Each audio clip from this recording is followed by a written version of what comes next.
Hello everyone, this is Pooja Rathore from Edugron. आज हम class 11th के चैप्टर 3 classification of elements and periodicity in properties के बारे में पढ़ेंगे। ये रिवीजन वीडियो है इस चैप्टर का। ये सारी वीडियोस एक सीरीज में चल रही हैं जिसमें क्लास 11th के सारे चैप्टर्स पे रिवीजन प्लस एमसीक्यूज वीडियो दोनों चल रहे हैं। तो अगर आप चाहें तो चैप्टर रिवीजन करके और फिर एमसीक्यूज की प्रैक्टिस के लिए एमसीक्यूज वीडियोस को रेफर कर सकते हैं। ओके, तो ये हमारा नेक्स्ट चैप्टर है, चैप्टर 3। इसमें हम स्टार्ट करेंगे विथ आवर फर्स्ट टॉपिक। सबसे पहले तो क्लासिफिकेशन ऑफ एलिमेंट्स और पीरियोडिसिटी का मतलब क्या है। क्लासिफिकेशन मतलब कितने भी एलिमेंट्स को हमने किस तरह क्लासिफाई किया है, मतलब उन्हें कितने भागों में हमने उन्हें डिवाइड किया है, इन्हें बोलते हैं क्लासिफिकेशन। और पीरियोडिसिटी मतलब एक पर्टिकुलर पीरियड में उन्हें डिवाइड, मतलब सिमिलर एलिमेंट्स को सिंगल पीरियड में, देन अनदर सिमिलर एलिमेंट्स को अलग पीरियड में, इस तरह से उनकी पीरियोडिसिटी को डिफाइन। तो सबसे पहले there are 128 elements known till now. अभी तक रिसेंटली हमें कितने एलिमेंट्स पता हैं? 128 एलिमेंट्स हैं जो अभी तक रिसेंटली पता है। And it is difficult to study their properties separately. और हम अलग अलग अगर उनकी प्रॉपर्टीज पढ़ने बैठ गए या उन्हें याद करने बैठ गए तो इट इज़ सो डिफ़िकल्ट। इसलिए इन्हें ये इजी होता है याद करने के लिए कि हम उन्हें क्लासिफिकेशन करके पढ़ें, मतलब सिमिलर एलिमेंट्स को अलग अलग ग्रुप्स में रखें। ठीक है, तो that's why classification is needed. Now classification is, it is the grouping of similar elements together and separating them from the elements which are not similar to them। बहुत easy सी definition है। classification का मतलब similar elements की grouping करना और जो similar नहीं है उन्हें अलग रखना है। ठीक है, बहुत से अटेम्प्ट किए गए साइंटिस्ट के द्वारा इन्हें क्लासिफाई करने के लिए। When the elements were discovered, so many patterns were proposed। जब अलग अलग एलिमेंट्स की डिस्कवरी हुई तो अलग अलग पैटर्न्स भी प्रपोज किए गए कि इस तरह से रखे जाएं, इन्हें इस तरह से अरेंज किया जाए, इस तरह से पीरियड्स में रखे जाएं, बट नहीं हो पाया, कहीं ना कहीं फेल हो जाते थे। सबसे पहले 31 एलिमेंट्स इंट्रोड्यूस किए थे, then discovery went to 63, then 114 and now then it is 120। आखिरी अभी 128 है, अभी भी डिस्कवरी चल ही रही है। It is also going till now. It is very difficult to memorize properties of so many elements. Therefore, some patterns were proposed to make their study easy। उनकी study को ईजियर बनाने के लिए अलग अलग पैटर्न्स प्रपोज किए गए हैं। ओके, नेक्स्ट देखते हैं क्या क्या पैटर्न्स हैं। सबसे पहले डोबेनियर अंकल जो थे, डोबेनियर अंकल ने अपने लॉ ऑफ ट्रायड्स दिए थे। इन्हें लॉ ऑफ ट्रायड्स बोलते हैं, जो इन्होंने अपनी स्टडी दी थी उसे लॉ ऑफ ट्रायड्स। उन्होंने कहा था कि different triads depending upon many properties like increasing atomic mass, similar in properties, and the atomic mass of the middle element is the arithmetic mean of atomic mass of first and third element। इनके triad का एक particular meaning था कि आसपास के जो दो elements हैं इनके एटॉमिक मास का एवरेज, इनके एटॉमिक मास के सम का एवरेज जो होगा या अरिथमेटिक मीन जो होगा, अरिथमेटिक मीन का मतलब एवरेज ही होता है। ठीक है, तो अरिथमेटिक मीन या एवरेज जो होगा इनके सम के, लिथियम और पोटेशियम के एटॉमिक मास के सम का एवरेज जो होगा, that will be the atomic mass of sodium. तो इस तरह से इन्होंने ट्राई, और ये तीन तीन एलिमेंट्स का एक कॉम्बिनेशन था, इसलिए इन्हें ट्रायड्स बोला जाता है या लॉ ऑफ ट्रायड्स कहा जाता है। ठीक है, तो एग्जाम्पल दिया है यहाँ पे मैंने एक, लिथियम, सोडियम एंड पोटेशियम। तो इनकी सेम केमिकल प्रॉपर्टीज होती हैं, ये सारे मेटल्स हैं। First thing, react with water to form alkalis, alkali बनाते हैं पानी के साथ रिएक्ट करके। इनकी सबकी वैलेंसी 1 है, मतलब आउटर मोस्ट शेल में एक ही इलेक्ट्रॉन है जो रिवॉल्व कर रहा है। ठीक है, सबकी वैलेंसी 1 है। ओके, फिर atomic mass of middle element निकाल के बताया है यहाँ पे, 7 + 39 divided by 2। This will be the, that is average of the sum of atomic masses of first and third element। और इसका एवरेज निकाला है तो 23 जो है वो एटॉमिक मास है बीच वाले, दैट इज सोडियम का। ठीक है, फिर इसके बाद सेकेंड एग्जांपल जो है वो इनका दिया है कैल्शियम, स्ट्रॉन्शियम और बेरियम। इसमें ये सारे मेटल्स हैं। Oxides of them are alkaline, इनकी जो ऑक्साइड्स होती हैं वो अल्कलाइन नेचर की होती हैं, इन सबकी वैलेंसी 2 है। स्ट्रॉन्शियम का एटॉमिक मास निकाला है 88, मतलब कैल्शियम का जो एटॉमिक मास है वो 40 होगा और बेरियम का 137 होगा। इन दोनों का एडिशन डिवाइड बाय 2 करेंगे तो 88 आएगा। ठीक है, फिर ये थर्ड एग्जाम्पल का भी बोला गया है, इसमें सारे नॉन मेटल्स होते हैं, सारे रिएक्ट करते हैं पानी के साथ, एसिड्स बनाते हैं और वैलेंसी इनकी 1 होती है। ब्रोमीन का दिया हुआ है 80 एटॉमिक मास, लेकिन इसकी एक लिमिटेशन थी। डोबिनियर के जो लॉ ऑफ ट्रायड्स थे, डोबिनियर अंकल के, इनकी एक लिमिटेशन थी, मतलब एक उनका ड्रॉबैक था। He fail to arrange all known atoms in form of triads, मतलब जितने भी नोन एटम्स थे उस टाइम के, एलिमेंट्स थे उस टाइम के, उन सबको ट्रायड के फॉर्म में अरेंज करने में फेल हो गए थे, सबको अरेंज नहीं कर पाए थे, सेम सेम फॉर्मूला बेस्ड में अरेंज नहीं कर पाए थे। दैट्स वाई ये वाला जो फॉर्मूला था ये, या ये वाला जो पीरियोडिक टेबल का पैटर्न था, इट वाज फेल्ड, को नहीं दी प्राथमिकता, प्रायोरिटी नहीं दी गई। नेक्स्ट है Newlands law of octaves. Newland uncle ने क्या बोला, according to him when elements को जब हम अरेंज करेंगे in order of their increasing atomic mass, the properties of 8 elements are repetition of properties of first element, मतलब 8th element जो होगा वो फर्स्ट एलिमेंट की जैसी प्रॉपर्टीज। ठीक है, यहाँ से मैं स्टार्ट कर रही हूँ।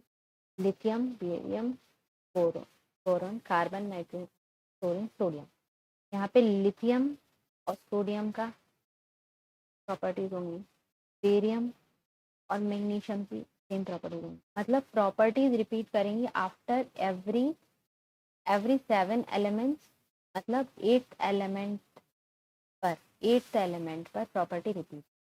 ठीक है, 8th एलिमेंट पर प्रॉपर्टी, इसलिए 8th एलिमेंट पर प्रॉपर्टी रिपीट हो रही है, इसलिए इसे लॉ ऑफ ऑक्टेव्स बोला गया है। ऑक्ट, हियर ऑक्ट का मतलब होता है 8।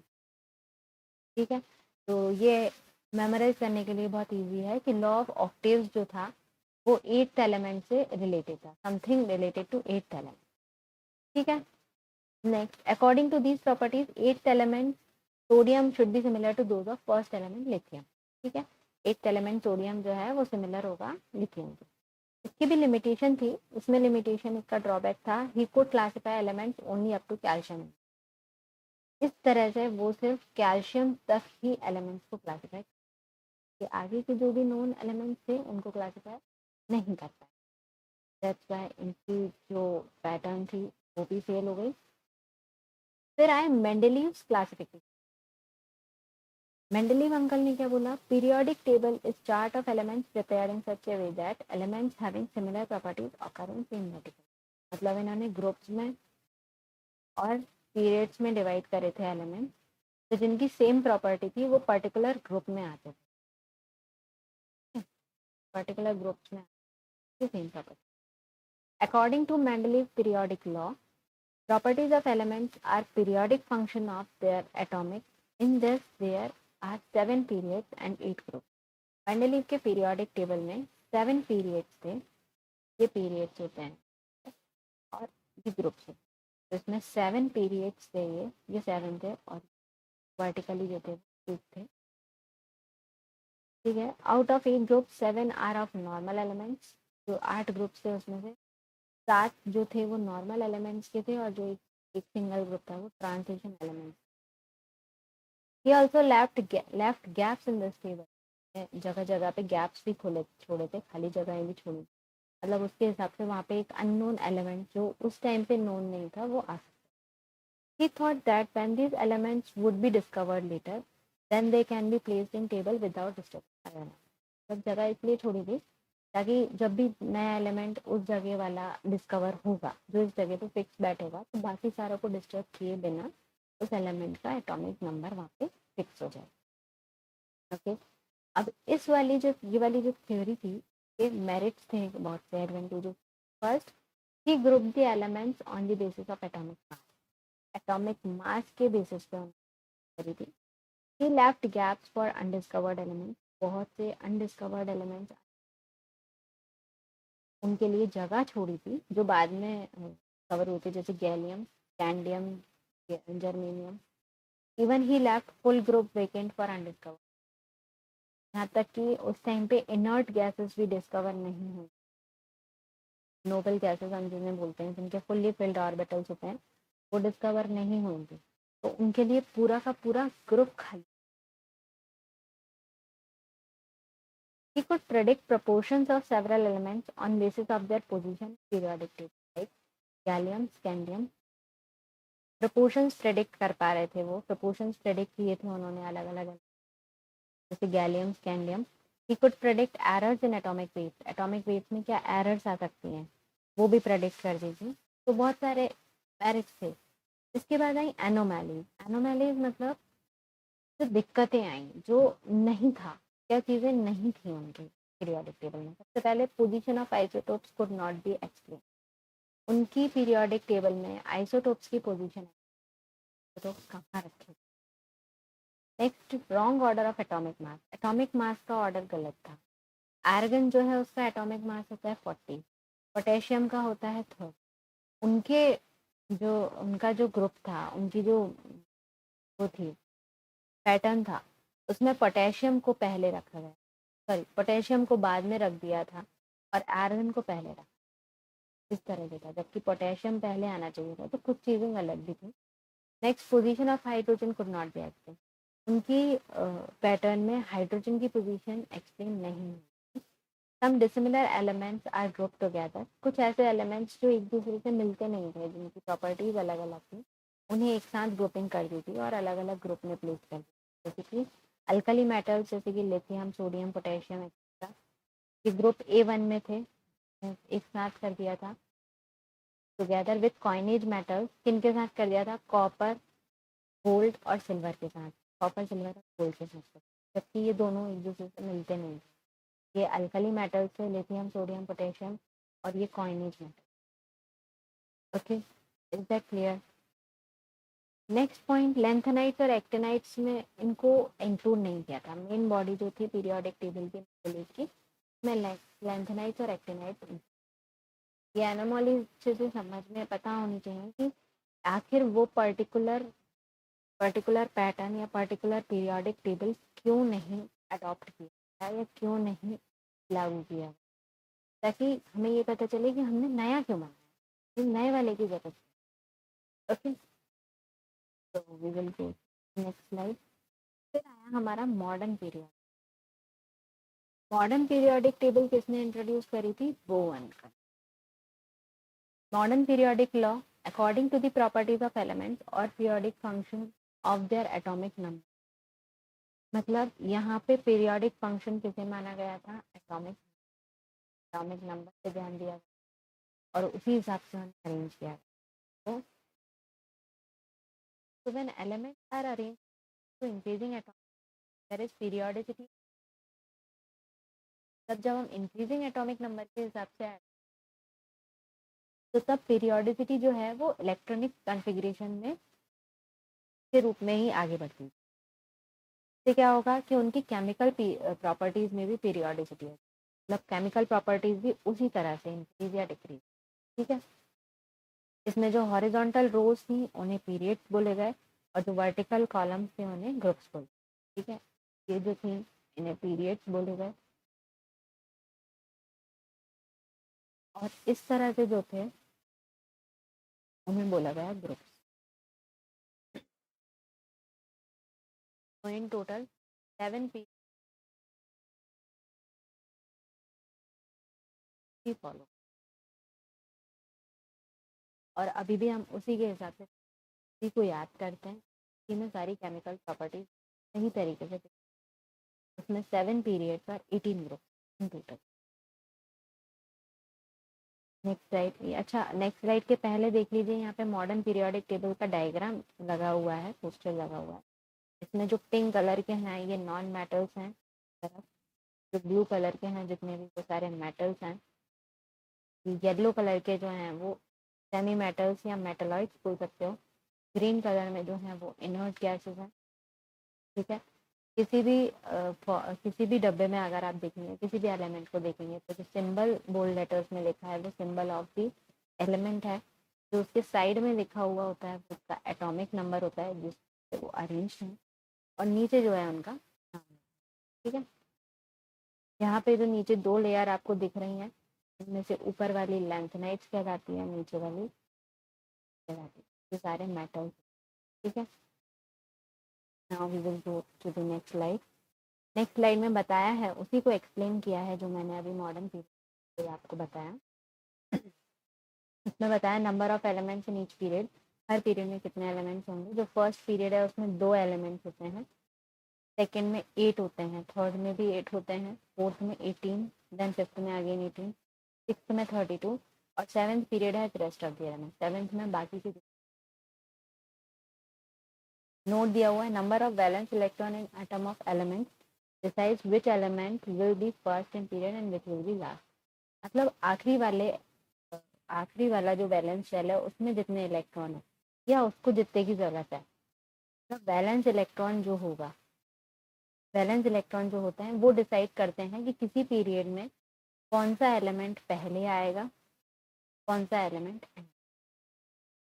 ठीक है, नेक्स्ट क्या कहा गया है, फिर फैमिलीज ऑफ डिफरेंट एलिमेंट्स है, 1 से लेकर 2 तक के जो ग्रुप हैं और 13 से 17 तक के जो ग्रुप वो नॉर्मल या रिप्रेजेंटेटिव एलिमेंट्स के। ठीक है, 1 से 2 तक के, 1 to 2 और 13 से 17 तक, ये सारे कौन से हैं, रिप्रेजेंटेटिव एलिमेंट। फिर 3 से 12 तक के जो हैं के बीच में 12 तक के जो थे वो सारे कहलाते हैं ट्रांजिशन एलिमेंट।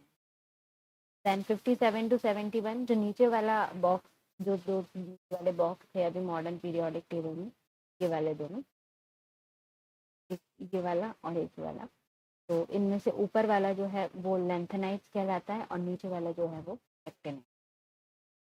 ठीक है, नेक्स्ट लेफ्ट हैंड साइड में जो है सारे मेटल्स हैं, लेफ्ट हैंड साइड में सारे मेटल्स हैं और राइट हैंड साइड में सारे नॉन मेटल। ठीक है, लेफ्ट हैंड साइड में जो हमने ब्लू कलर के बॉक्स में देखे थे वो सारे मेटल्स थे, राइट हैंड साइड में जो सारे पिंक कलर के बॉक्सेस। यहाँ पे भी एक नोट दिया हुआ है, hydrogen element has been placed at top of first group, electronic configuration of hydrogen is similar to alkali metal, both have one valence। अब हुआ क्या है कि यहाँ पे हाइड्रोजन जो है इसको यहाँ पे ग्रुप फर्स्ट के ऊपर रखा है, ये नॉन मेटल के रूप में शो हो रहा है। ठीक है, पिंक कलर के बॉक्सेस नॉन मेटल्स हैं, बट वैलेंस इलेक्ट्रॉन इनके पास एक ही बचता है, एक ही वैलेंस इलेक्ट्रॉन है, तो ये अल्कली मेटल की तरह बिहेव करता है। मतलब ये मेटल की तरह भी बिहेव करता है थोड़ा बहुत नॉन मेटल्स की भी इसके अंदर खूबियाँ हैं, बट इसे मेटलॉइड में नहीं रखा है, इसे मेटलॉइड में नहीं रखा गया है, इसे नॉन मेटल। तो ये आपको ध्यान की बात है कि इसे non metal. Next thing, side में ये जो टेबल दी हुई है इसमें वैलेंस इलेक्ट्रॉन्स अलग अलग ग्रुप के लिखे हैं। पहले ग्रुप के जो एलिमेंट हैं उनका वैलेंस इलेक्ट्रॉन 1 ही होता है, दूसरे ग्रुप के जो हैं उसमें 2 होते हैं, 13 में 3 होते हैं, मतलब 10 अंदर हो जाते हैं, 3 बाहर बच जाते हैं, 14 में 4, 15 में 5, 16, 6, 17, 7, 18, 8। This is how the series goes. Okay, is it well understood modern periodic table. अब हम आगे आते हैं इनके IUPAC नॉमेनक्लेचर। वो IUPAC नॉमेनक्लेचर के हिसाब से उन एलिमेंट्स के नाम रखे गए का एटॉमिक नंबर 100 से। ठीक है, तो 100 से अगर ऊपर नंबर है तो कैसे रखेंगे, अगर 101 है इस तरह से तो उसके आगे लगाते हैं अन, क्यों। अगर 102 है तो उसमें लगा देते हैं BI बाय, 3 है तो ट्राई, 4 है तो क्वाड, 5 पेंट, 6 है 7 सेप्ट, 8 ऑक्ट एंड 9 एन, और 0 है तो नील लगाते, 0 पे नील लगाते। ध्यान रखना है कि 0 पर क्या लगाते हैं, नील लगाते। ओके, तो यहाँ पे एग्जाम्पल दिया है, जैसे 101 है तो उसका अन नील नियम, अन तो लगाएंगे ही क्योंकि 1 है, सॉरी 1 के लिए अन, 0 के लिए नील, और 1 अगेन 1 आ गया तो फिर से अन आ गया, और फिर EM तो लगाते ही, तो अन नील अनियम। इसका सिंबल हो जाएगा UNU, IUPAC ऑफिशियल नेम इसका मेंडेलिवियम है क्योंकि इसे मेंडल ने डिस्कवर किया था, और IUPAC सिंबल है इसका M। ठीक है, इसके बाद 102 है अगर, तो 1 का मतलब UN अन, 0 का मतलब नील, और BI का मतलब 2, तो अननील बी यम, हम तो लगाना ही पड़ेगा, तो अननील बी यम। ऐसे ये नोबेलियम का नाम है, नोबेल ने इसे डिस्कवर किया था, जिसका IUPAC सिंबल N है। ऐसे 103 अननीलियम, UNT लॉरेंशियम है इसका नाम, क्योंकि लॉरेंस सर लॉरेंस ने इसे डिस्कवर किया था, LR इसका सिंबल है। 104 के लिए अननील क्वाड, ये हम तो लगाते ही हैं, UNQ रुदरफोर्डियम इसका नाम है, क्योंकि रुदरफोर्ड ने डिस्कवर किया था, RF इसका IUPAC सिंबल हो जाए। 105 अननील पेंट, ठीक है, UNP सिंबल हो गया। डबनियम इसका IUPAC नेम हो गया, सिंबल DB। ठीक है, डब आई डोंट नो इसे डिस्कवर करने वाले का नाम क्या था, बट डबनियम इसका सिंबल IUPAC नेम है, तो डब करके कुछ होगा। ओके, नेक्स्ट अब हम एलिमेंट्स के ब्लॉक के बारे में पढ़ेंगे। Elements S, P, D and F block में डिवाइडेड हैं। जो पीरियड्स हैं, पीरियोडिक टेबल में जो पीरियड्स बने हुए हैं, ये अलग अलग नाम में डिवाइडेड हैं। कुछ S ब्लॉक बोलते हैं, कुछ को P, कुछ को D, कुछ को F ब्लॉक, इस तरह से डिवाइडेड। तो हमें ये देखना है ये कौन से वाले का क्या मतलब। ठीक है, सबसे पहले एस ब्लॉक के elements in which last electron enters S, वो एलिमेंट जिसमें लास्ट इलेक्ट्रॉन एस ऑर्बिटल में एंटर कर जाए, वो एलिमेंट एस ब्लॉक में। ठीक है, इनका outer general outer shell electronic configuration इस तरह का होता है, NS1 to 2। इसका मतलब है कि N हो सकता है, N कुछ भी हो सकता है, 1 2 7 तक कुछ भी हो सकता है, 2 to 7 तक के लिए रखा हुआ है NS। और ऊपर जो पावर है वो 1 से टेके 2 के बीच में हो, तब या तो 1 होगी या 2 होगी। क्यों? क्योंकि जो एस ब्लॉक होता है वो 2 इलेक्ट्रॉन से एकोमोडेट कर सकता है, मिनिमम 1 मैक्सिमम 2, तो 2s1 3s2 इस तरह। क्लियर? तो इसका mainly electronic configuration outermost shell का होता है NS1 2। ठीक है, फिर इनकी मेन जनरल कैरेक्टरिस्टिक्स देखिए क्या होती है। They are soft metals with low melting and boiling points. Soft metals होते हैं लो मेल्टिंग और बॉइलिंग पॉइंट्स के साथ। लो आयनाइजेशन एंथैल्पीज होती हैं। आयनाइजेशन एंथैल्पी का मतलब होता है इलेक्ट्रॉन को निकालने की एंथैल्पी। इलेक्ट्रॉन को हमें उसमें से निकालना है, एलिमेंट से, किसी एलिमेंट में से इलेक्ट्रॉन निकालना है। एक इलेक्ट्रॉन निकालने के लिए जो एनर्जी की ज़रूरत होती है उसे बोलते हैं आयनाइजेशन एंथैल्पी। तो ये वाले जो इसमें एलिमेंट्स होते हैं एस ब्लॉक में, इनकी लो आयनाइजेशन और हाईली इलेक्ट्रोपॉजिटिव होते हैं। इलेक्ट्रोपॉजिटिव मतलब इन्हें कम एनर्जी लगती है इलेक्ट्रॉन निकालने में। They lose the valence electrons readily to form +1। Valence electron को आसानी से लूज कर देते हैं। मतलब जब आयनाइजेशन एंथैल्पी यहाँ पे लो दी है, मतलब आराम से इलेक्ट्रॉन बाहर निकल जाता और ये आराम से +1 बन जाता है, +1 कॉन्फिगरेशन या +1 आयन बन जाता है। And +2 in case of alkaline. तो अल्कली मेटल्स जो हैं वो +1 आसानी से बन जाते हैं, जो अल्कलाइन अर्थ मेटल्स हैं वो +2। ठीक है, they are very reactive metals, बहुत फास्ट ही रिएक्टिव रहते हैं, ये बहुत फास्ट रिएक्शन देते हैं। Metallic character and reactivity increases as we move down the group. जब हम एस ब्लॉक में नीचे की तरफ जाएंगे तो रिएक्टिविटी और मेटेलिक कैरेक्टर दोनों बढ़ता जाए। Because of high reactivity they are never found pure in it. ज़्यादा रिएक्टिव होने के कारण ये कभी प्योर फॉर्म में नहीं मिलते, मतलब खुले रखें और रिएक्शन कर जाएंगे, या तो हवा से या पानी से या खुद से भी, जो भी काज हो। तो इसलिए ये हाई रिएक्टिविटी के कारण प्योर नहीं पाएगा। The compounds of S block elements, with the exception of those of beryllium, are predominantly S block elements के सारे compounds जो हैं वो मोस्टली आयनिक होते हैं एक्सेप्ट बेरिलियम आयनिक नहीं। Okay, now we will move to P block elements। P block elements में क्या होता है? वो elements जिनका लास्ट इलेक्ट्रॉन 3 p ऑर्बिटल्स में से किसी भी एक में एंटर कर जाए, उसे बोलते हैं p ब्लॉक एलिमेंट। ठीक है, इनका कॉन्फ़िगरेशन ऐसा होता है ns2 np1 to 6, इस तरह का। यहाँ पे n 2 से 7 के बीच में कुछ, ठीक है, इस तरह का होता है। यहाँ पे m गलत आ गया है, n आएगा, स्प्रिंट है शायद। जनरल कैरेक्टरिस्टिक्स देखेंगे हम p ब्लॉक की।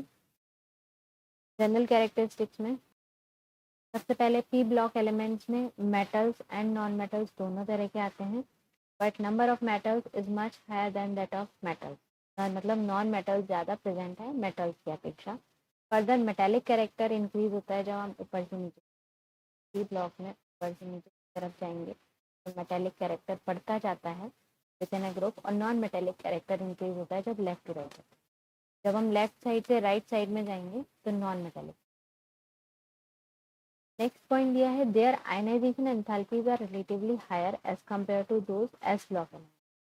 एस ब्लॉक एलिमेंट से इनकी आयनाइजेशन जो होती है वो थोड़ी ज़्यादा होती है, मतलब इनमें थोड़ी सी एनर्जी ज़्यादा लगती है इलेक्ट्रॉन निकालने में। ठीक है, p ऑर्बिटल में से इलेक्ट्रॉन को अगर हमें निकालना है थोड़ी सी ज़्यादा energy. Mostly form covalent compound बनाते हैं। अभी एस ब्लॉक में हमने देखा था वो आयनिक कंपाउंड्स बना रहे थे, ये p ब्लॉक वाले covalent compound. Okay, some of them show more than one oxidation state.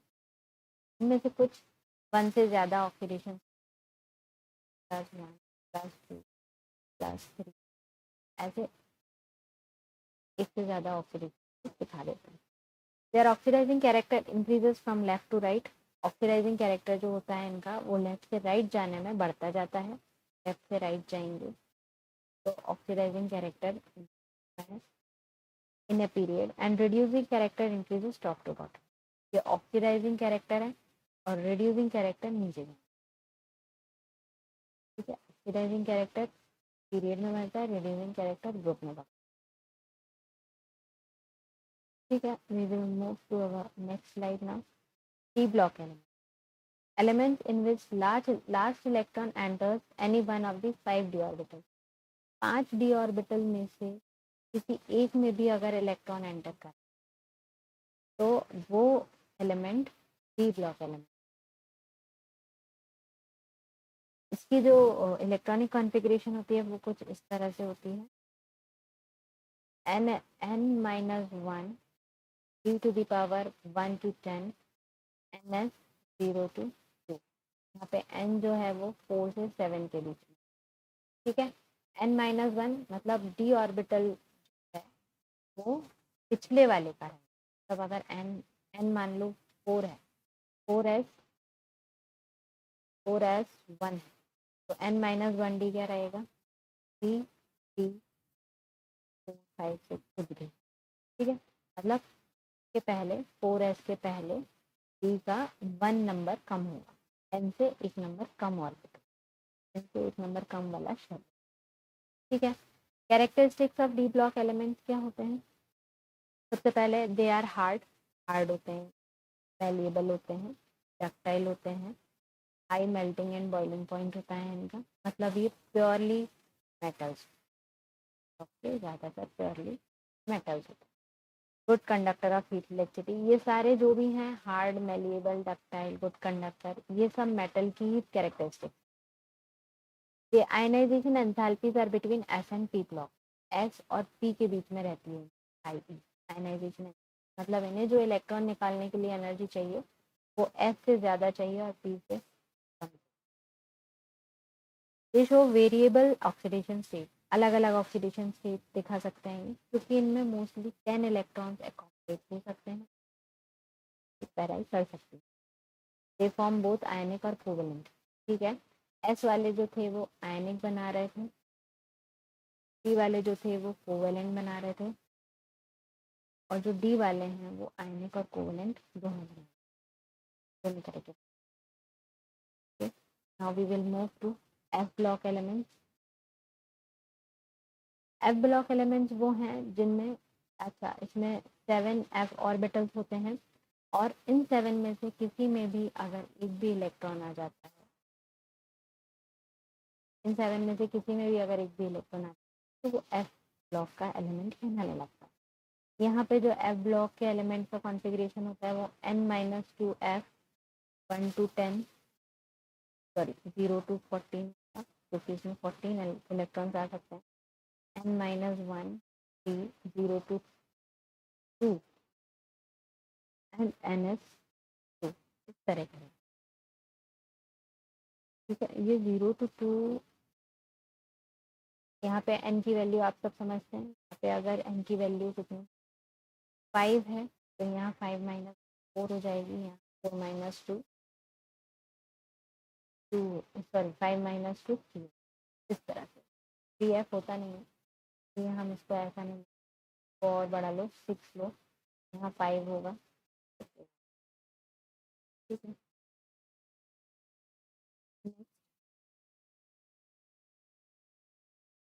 There compounds are generally coloured, इनके जो कंपाउंड्स होते हैं वो कलर्ड फॉर्म। ये एक नई कैरेक्टरिस्टिक आई है, अभी तक नहीं आई थी Sp और Dt, जनरली कलर्ड होते हैं इनके कंपाउंड्स। सॉरी रह गया, जनरली हाई मेल्टिंग और बॉइलिंग पॉइंट होता है इनका। वेरिएबल ऑक्सीडेशन स्टेट्स होंगी ही जब इसमें 1 से लेकर 14 इलेक्ट्रॉन्स तक अकोमोडेट हो सकते हैं। हैवी मेटल्स होते हैं इसमें, high tendency to form complex, complexes बहुत आसान है। Okay, next is atomic properties. अभी तक हम एलिमेंट्स के बारे में पढ़ रहे थे, अब इनकी प्रॉपर्टीज क्या क्या होती हैं। सबसे पहला होता है एटॉमिक रेडियस, मतलब एक पर्टिकुलर एटम में उसके वैलेंस शेल से, आउटर मोस्ट शेल से उसके न्यूक्लियस तक का डिस्टेंस को बोलेंगे एटॉमिक रेडियस। ओके, यहाँ पे एक ऑक्सीजन एटम दिया हुआ है, इसके आसपास ये इलेक्ट्रॉन्स हैं और ये बीच में जो न्यूक्लियस है यहाँ से इसका डिस्टेंस होगी एटॉमिक रेडियस। अब एटॉमिक रेडियस दो तरह से इफेक्ट में आ जाता है, चेंज हो सकता है। एक जब वो कोवेलेंट बॉन्ड बनाए तब, दूसरा आयनिक बॉन्ड बनाए तब। कोवेलेंट बॉन्ड में दोनों एटम सेम साइज के होते हैं और दोनों के न्यूक्लियस के बीच का जो डिस्टेंस होगा वो कोवेलेंट है। आयनिक रेडियस तब होता है जब एक कैटायन है और दूसरा एनायन है, इन दोनों के बीच का डिस्टेंस will be, ठीक है। इसमें मोस्टली कैटायन जो होता है वो स्मॉलर होता है, कैटायन स्मॉलर होता है पेरेंट एटम से, और एनायन जो होता है वो बड़ा होता है। तब इन दोनों में से ये एनायन होगा और ये वाला कैटायन, ठीक है। Next property is ionization energy. अभी जो हम आयनाइजेशन एंथैल्पी पढ़ रहे थे, एक इलेक्ट्रॉन को रिमूव करने के लिए जो एनर्जी रिक्वायर्ड होती है उसको आयनाइजेशन एनर्जी बोलते हैं या आई बोलते हैं। आई जो होती है वो पॉजिटिव होती है जब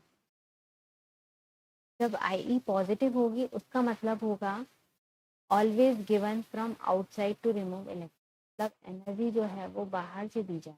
अगर आई पॉजिटिव दी है मतलब जो एनर्जी है वो बाहर से दी, नेगेटिव है तो बाहर से एनर्जी नहीं दे रहे हैं, रिलीज हो रही है, ठीक है। आयनाइजेशन एनर्जी डिपेंड करती है पर्टिकुलर फैक्टर्स पे। वो फैक्टर्स हैं साइज ऑफ एटम, मतलब एटम का साइज कितना है उस हिसाब से आयनाइजेशन एंथैल्पी पे इफेक्ट पड़ता है। अगर साइज ऑफ एटम छोटा है तो न्यूक्लियर चार्ज ज़्यादा होगा, न्यूक्लियर चार्ज ज़्यादा होगा तो अट्रैक्टिव फोर्सेस तेज होंगे। अगर अट्रैक्टिव फोर्सेस या इफेक्टिव चार्ज ज़्यादा होने के कारण अट्रैक्टिव फोर्सेस तेज हैं तो रिमूवल ऑफ इलेक्ट्रॉन उतना ही डिफ़िकल्ट होगा। रिमूवल ऑफ इलेक्ट्रॉन डिफ़िकल्ट होगा तो एनर्जी ज़्यादा लगेगी, ज़्यादा मात्रा में एनर्जी लगेगी, और एनर्जी ज़्यादा लग रही है मतलब हमारा आई ज़्यादा जा रहा है, ठीक है। मतलब जितना छोटा एटम होगा या एलिमेंट होगा उसमें से एक इलेक्ट्रॉन निकालने में उतनी ज़्यादा एनर्जी एंथैल्पी होगी। चार्ज ऑन न्यूक्लियस पे डिपेंड करेगा, ये भी सिमिलर वे में, न्यूक्लियस पे चार्ज ज़्यादा है तो चीज़ अट्रैक्ट करके रखेगा, इलेक्ट्रॉन्स को चिपका के रखेगा, ये इलेक्ट्रॉन्स निकालने में उतना ही प्रॉब्लम आएगा। स्क्रीनिंग इफेक्ट, कहीं ना कहीं ये सब एक दूसरे से जुड़े हुए हैं। स्क्रीनिंग इफेक्ट तभी होता है जब चार्ज ज़्यादा हो न्यूक्लियस पे और इफेक्टिव अट्रैक्शन ज़्यादा हो। पेनिट्रेशन इफेक्ट, पेनिट्रेट करने का इफेक्ट, ओके। तो ये सारे फैक्टर्स हैं जिन पर आयनाइजेशन एंथैल्पी डिपेंड करती है। अब आयनाइजेशन एंथैल्पी चेंज कैसे होती है, जब हम पीरियड में जाते हैं, पर्टिकुलर पीरियड के अगेंस्ट में जाते हैं तो लेफ्ट टू राइट जाने पे आयनाइजेशन एंथैल्पी बढ़ती है, इंक्रीज होती है। ठीक है, बस एक एक्सेप्शन है कि लिथियम वाली पीरियड में जब हम जाएंगे तो इसमें बेरिलियम जो है इसकी आयनाइजेशन एंथैल्पी बोरोन से ज़्यादा है, जबकि कम होनी चाहिए। तो क्यों ज़्यादा है? क्योंकि फुल्ली फिल्ड शेल होता है।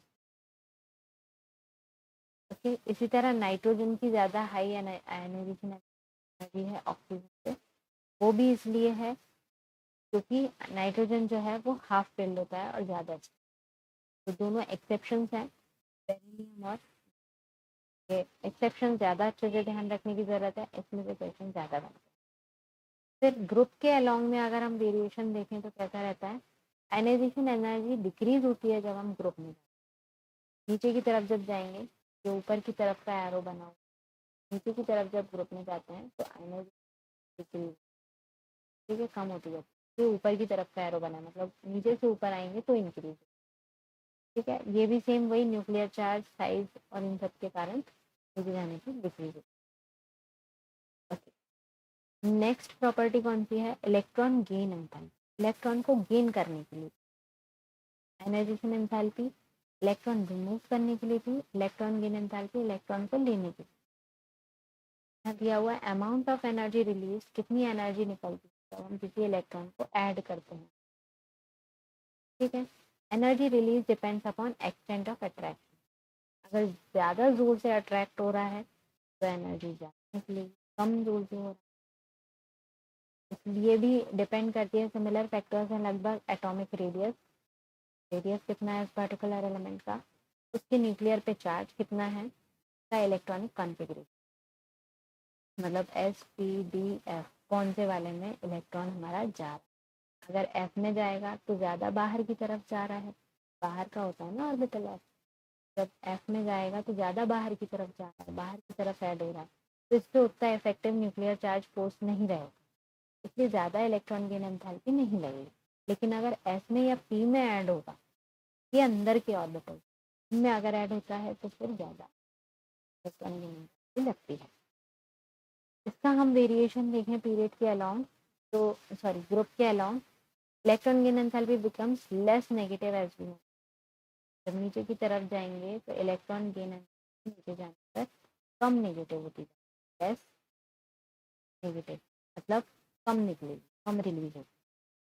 As we go down the group size बढ़ता है, न्यूक्लियर चार्ज कम होता जाता है, इसलिए इफेक्टिव एनर्जी जो निकलनी चाहिए वो कम निकलती है और आसानी से इलेक्ट्रॉन ऐड हो जाता है। लेकिन सर्टेन एनोमलीज हैं, लाइक फ्लोरीन और फ्लोरीन में फ्लोरीन जो है वो लेस नेगेटिव इलेक्ट्रॉन एनर्जी होती है इसकी, because of its extreme small size. Fluorine का साइज बहुत ज़्यादा छोटा, इसलिए इसकी लेस नेगेटिव इलेक्ट्रॉन।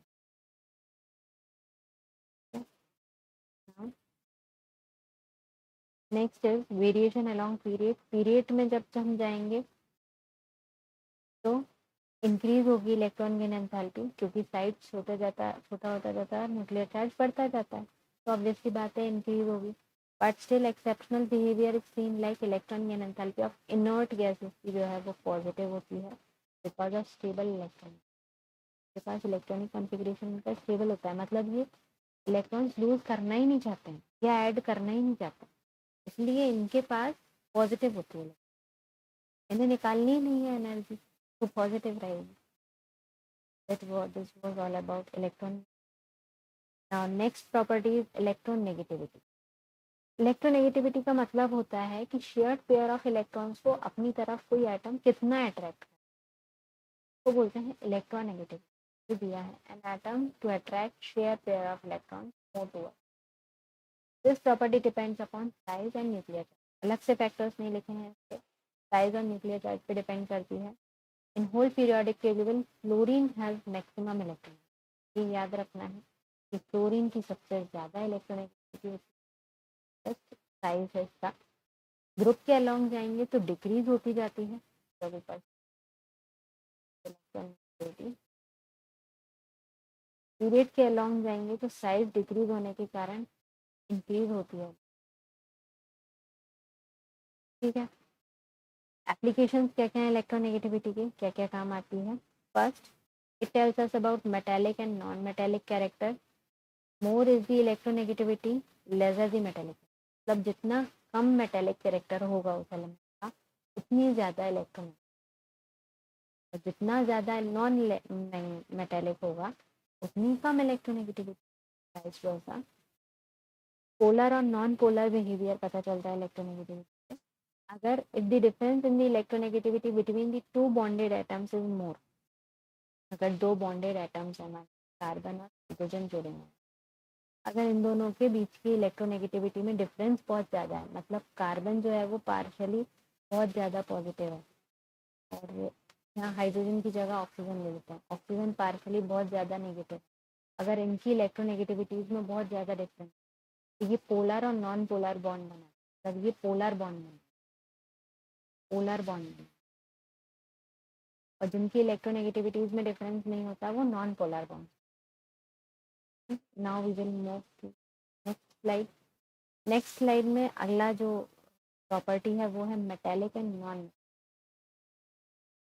तो मेटेलिक कैरेक्टर और नॉन मेटेलिक कैरेक्टर कैसे पता चलता है? मेटेलिक कैरेक्टर वो होते हैं जो आसानी से लूज कर देंगे, अब इलेक्ट्रॉन दे दें और पॉजिटिव बने, ठीक है, पॉजिटिव वो होते हैं metallic character. Non metallic character वो होते हैं जो गेन करते हैं आसानी से नेगेटिव बने, ठीक है। जब हम ग्रुप के अलोंग जाते हैं तो मेटेलिक कैरेक्टर बढ़ता है और नॉन मेटेलिक कैरेक्टर कम होता जाता है। जब हम ग्रुप में नीचे ऊपर से नीचे, तो मेटेलिक कैरेक्टर जो होता है वो इंक्रीज होता जाता है, तो ऑब्वियस सी बात है कि नॉन मेटेलिक तो कम डिक्रीज होगा, अगर मेटेलिक बढ़ा है तो नॉन मेटेलिक डिक्रीज होगा। पीरियड के अलोंग जाते हैं तो मेटेलिक कैरेक्टर कम होता है, मेटेलिक कम होता है और मेटेलिक बढ़ता है। ये सारी चीज़ें लेंगे ध्यान। Now last topic is about diagonal relation. Diagonal relationship क्या कहती है? ये एक एनोमलस बिहेवियर है या एक एक्सेप्शन है, मान लो सेकेंड ग्रुप के एलिमेंट्स के। It is defined as similarity of some elements of second group with elements of third group, और डायगोनली सिमिलर होते हैं। मतलब सेकेंड ग्रुप के एलिमेंट्स जो हैं वो lithium, barium, boron, carbon, third group के हैं सोडियम, मैग्नीशियम, एल्यूमिनियम,